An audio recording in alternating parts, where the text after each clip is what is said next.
They're targeting cars in broad daylight, and this time they don't want what's inside your car, but what's underneath. But first tonight, a scammer tries luring real cash with fake awards, and local businesses are becoming victims. So if you're out driving tonight, if you have to be on the road tonight, please drive carefully. Perhaps one of the biggest pieces of evidence we have on this scene right now is that broken window. We're told that that temple has 300 members, and half of them were out here today just showing moral support, giving out water, comforting each other. Experts say the best way to keep fires out of your kitchen is simply by always staying in the kitchen while you're cooking. This used to be her bedroom, but as you can see, it's all burned up in ashes, and what's all left of it is just really a burned up bed sheet and a burned up lamp. So we decided to go behind the scenes here at the American Players Theater to find out what actors are doing to beat the heat. The area where the suspect lives, as you can see, has been closed off by police as the bomb squad continues to sweep his house after reports of possible explosives. And it's not nearly the anticipation so many of us had waiting on the numbers to be drawn, but tonight a lot of people want to know who holds the winning ticket for last night's Powerball. It's been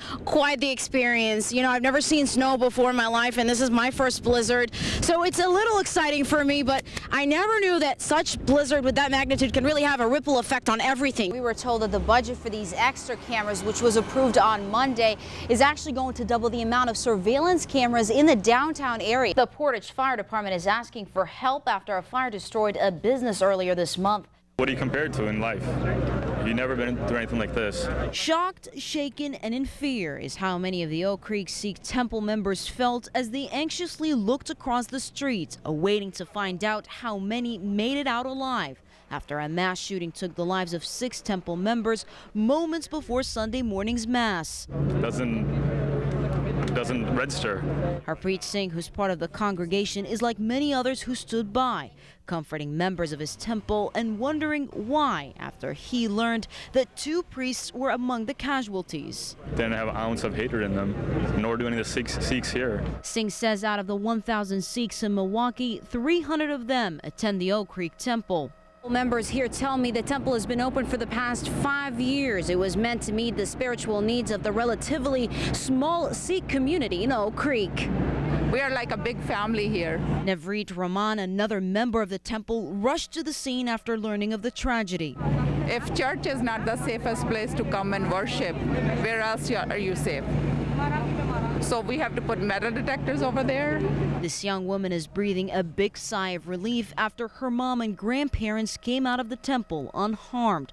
They had been just a few feet away from the shooter this morning. She was not shot at. She was in the kitchen cooking, and she heard the gunshots with other ladies. And it was like 15 of them locked themselves inside the tiny pantry.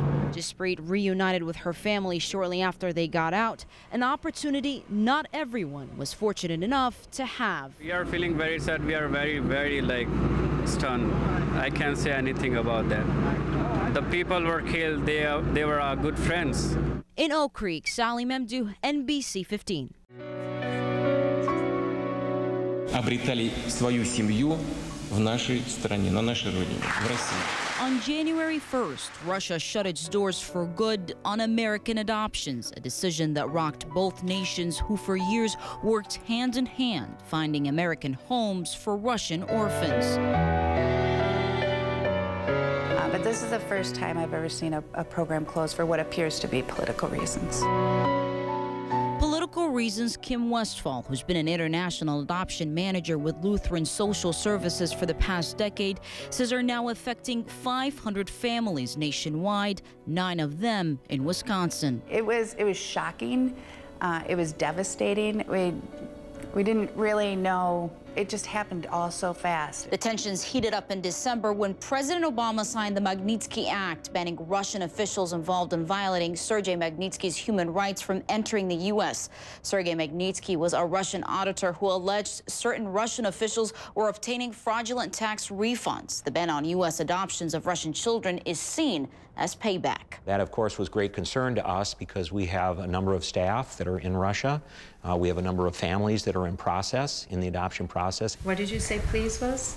До свидания. Wait, спасибо. It's a process that Melissa and Doug Novinsky went through 10 years ago when they adopted their son Oleg from Russia.